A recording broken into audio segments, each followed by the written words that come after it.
Donc l'étude de cas maintenant pour préparer la remise de l'offre, là, hein. Donc la glacière, comme d'habitude. Donc toujours pareil, le même dossier. Donc en ce qui concerne la préparation de la remise de l'offre, donc vous préparez la remise de l'offre de votre entreprise de gros œuvres pour le projet de la glacière au Croisic, toujours. Alors, le scénario, vous avez terminé l'élaboration du DQE, du planning et du plan d'installation de chantier. Donc vous rédigez maintenant le mémoire technique. Donc vous utilisez les renseignements donnés dans l'appui technique, mais comme vous ne connaissez pas le personnel ni les moyens de l'entreprise, vous êtes libre de proposer ce qui vous semble vraisemblable, réaliste et conforme à une entreprise actuelle. Je veux dire par là, à vous de voir pour un chantier comme la glacière, qu'est-ce qu'il faut mettre en œuvre, qu'est-ce qu'on va utiliser comme moyens matériels et humains pour faire le travail. Après, vous, bien sûr, le CV des gars, vous l'aurez pas, donc pour le CV, vous marquerez, bon, mais CV, le CV arrivera plus tard, CV arrivera ultérieurement, ou des choses comme ça. Les noms des gars, c'est pareil, vous pouvez mettre X ou Y ou inventer des noms et des prénoms. Ça, moi, ça me pose pas de problème. Par contre, ce qu'il faut, c'est arriver à faire un document, j'allais dire générique et qui puisse vous resservir, quoi. Voilà. Donc, soyez exhaustif et mettez-en plutôt plus que moins, quoi. Voilà. Donc ça, c'est la première partie du job.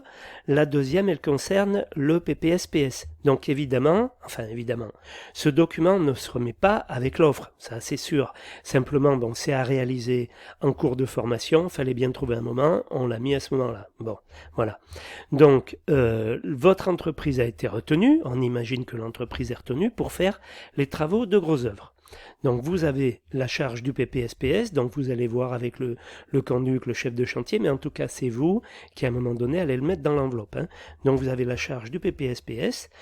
Pour cela, en continuité du mémoire que vous aurez réalisé ici, hein, en ce qui concerne les moyens humains et matériels et autres, hein, même peut-être des modes opératoires, je ne sais pas, faut voir, vous allez rédiger le PPSPS pour la réalisation des fondations et de soubassement.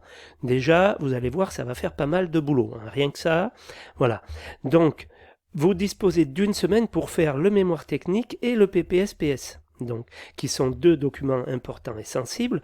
Donc, prenez le temps de faire un travail que vous pourrez réutiliser ensuite, hein, voilà, que ce soit au moment de la certification, hein, ou l'examen, hein, voilà, ou votre futur emploi après par la suite. C'est toujours bien et ça fait partie des choses que vous pouvez présenter à un entretien d'embauche. Regardez le mémoire technique que j'ai fait en formation, regardez le PPSPS que j'ai fait en formation. Voilà, et ça fait partie aussi des compétences attendues par un entrepreneur. Donc ça fait partie des éléments auxquels il est quand même très sensible avant d'embaucher quelqu'un. Voilà. Donc maintenant, je vous souhaite bon courage, bonne semaine. Hein, et puis à la fin, toujours pareil, vous le mettez sur Teams ou vous me le montrez dans la salle suivant si on est à distance ou en présentiel. Et puis on fait le point ensemble sur le travail que vous aurez remis.